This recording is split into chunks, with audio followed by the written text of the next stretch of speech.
Continuando na análise do artigo 142 da Constituição Federal, aqueles dispositivos então que são aplicáveis aos militares estaduais.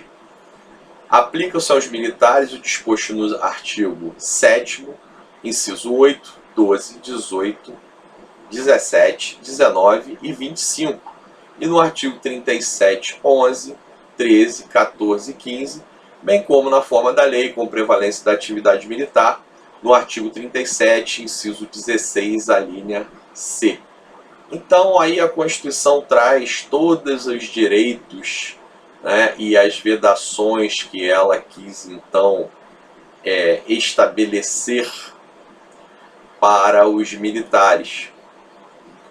Melhor dizendo, os direitos, né, que ela quis estabelecer para os militares estão aí enunciados nesse inciso 8 do 142. Né? Então, o artigo 7º, inciso 7, ele traz o 13º salário, o 12, o salário família, o 18, a licença gestante, o 19, a licença paternidade, e o 25 traz o auxílio creche. Então essas foram as questões, os direitos sociais que o Constituinte quis conceder aos militares e que são também aplicáveis aos militares estaduais, direitos sociais lá previstos no artigo 7º da Constituição Federal. Né? Esse auxílio creche aí, que foi trazido pela emenda 53 de 2006, ele não existe para nós porque não foi regulamentado em âmbito estadual. É um trabalho que o governo do estado tem que fazer junto com a Assembleia Legislativa para regulamentar esse direito. Isso não foi efetivado na prática. Poderíamos ter um auxílio creche em âmbito estadual. Mas temos aí o 13º salário, salário família, licença gestante, a licença paternidade são inclusive regulamentados, né, por normas em âmbito estadual, estabelecendo a sua duração, quem tem direito, trazendo licença paternidade e maternidade para quem adota, né, em relação aos servidores. Enfim, tem uma normatização específica e esses direitos aí nos são aplicáveis a partir da própria Constituição Federal.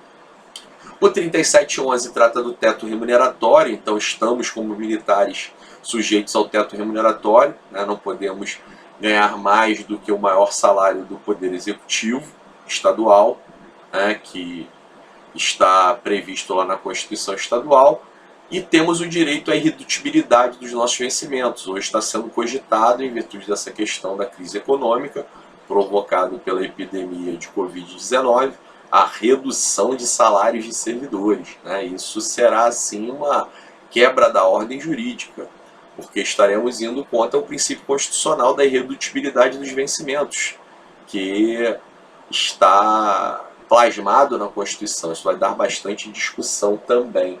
Né?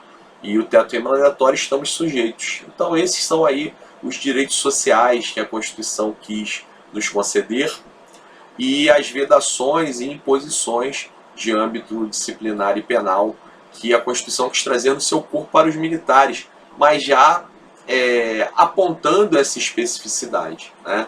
Apontando que existe um regramento constitucional específico. Então não temos direito a todos os direitos que civis têm, e temos direitos e deveres próprios estabelecidos a partir da própria Constituição Federal.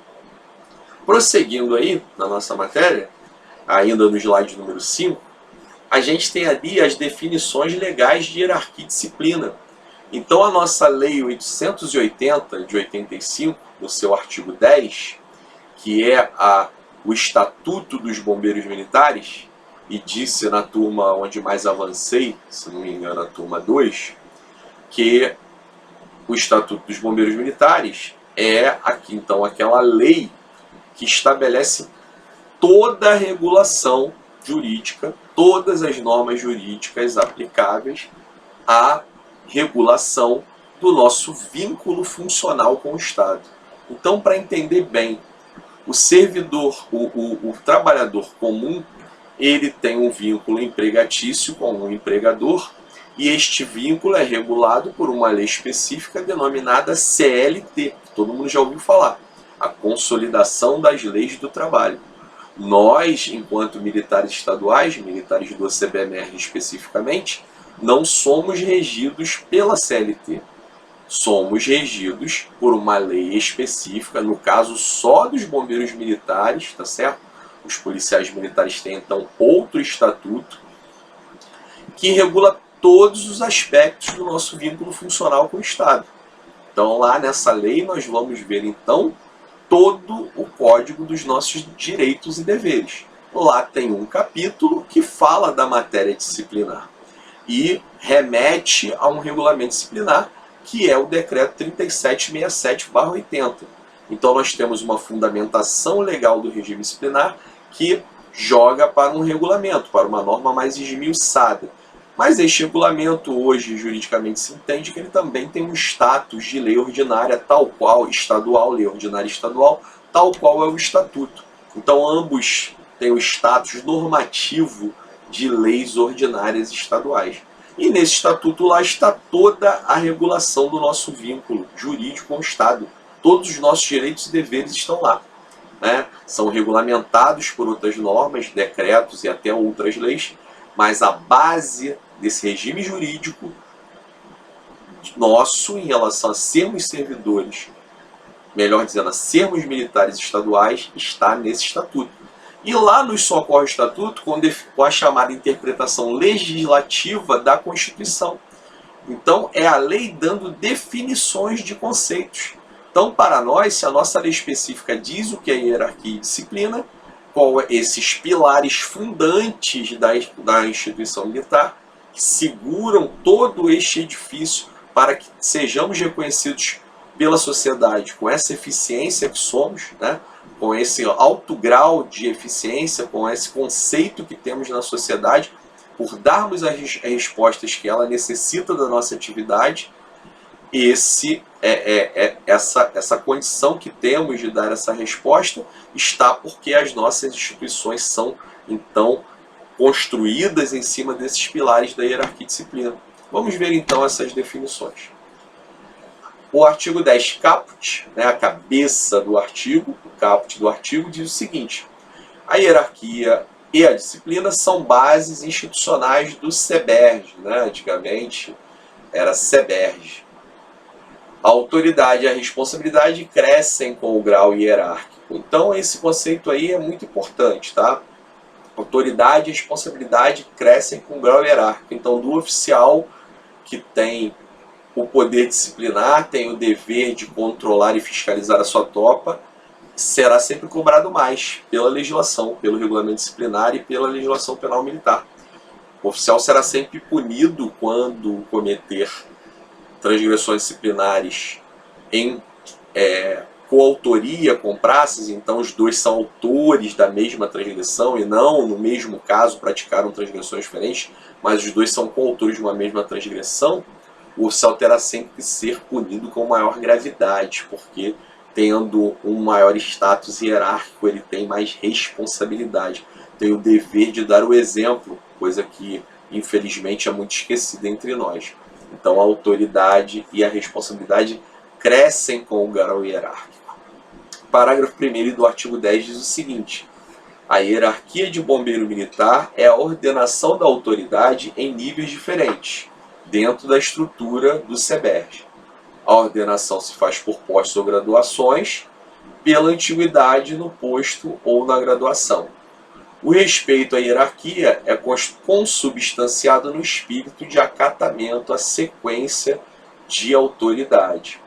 Então, a hierarquia é a organização da autoridade em níveis, né? Então, essa autoridade, ela sobe em níveis, esse nível implica uma maior responsabilidade, um maior poder de mando, um maior número de militares submetidos funcionalmente a um dever de obediência em relação a este que titulariza um grau hierárquico superior, tá certo?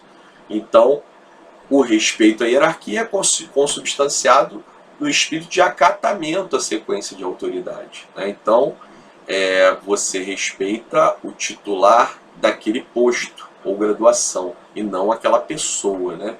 Você respeita o major, o capitão, e não o capitão João ou a major Maria. Você respeita aquele posto que representa um grau hierárquico superior ao seu, ok? Disciplina é a rigorosa observância, parágrafo 2º do artigo 10 do Estatuto dos Bombeiros Militares, Lei 880 de 85.